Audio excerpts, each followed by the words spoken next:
been a great career so far for you. So tell me like a little bit about just what you'd suggest to people who might be interested in following your path.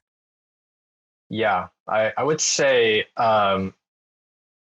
these are roles that really like you can make what you want out of it, right? There's just so much opportunity to learn, right? Don't think of the corporate development position as I'm an M&A guy, I'm going to make financial models, I'm going to execute deals. To be really, really good at your job, you have to spend a lot of time with folks within the company. You have to spend time understanding the product, understanding the technical architecture, understanding what is our go-to-market strategy, our marketing hooks, even understanding things like you working with the HR and people team and like figuring out how compensation is structuring and stuff like that and like benefits work, right? So it's an opportunity for you to absorb a lot from all aspects of the business.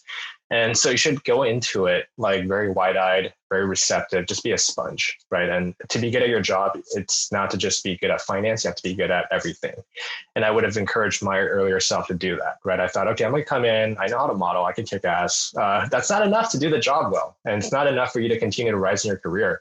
And especially in the corporate world, is very much kind of like you can rise up as quickly as you want, if you're good enough. There's really no ceiling to how high and how quickly you can go, right?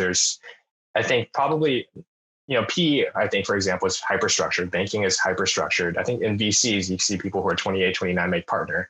That's possible in like tech too. Like if you're super, super good and you can buy credibility because you are able to provide value for the company, there's no ceiling, right? So just be aggressive, be earnest. What would that look like for you? Like CFO role at a fast growing company? Like what's the standard like from corp dev? Don't a lot of them go CFO eventually?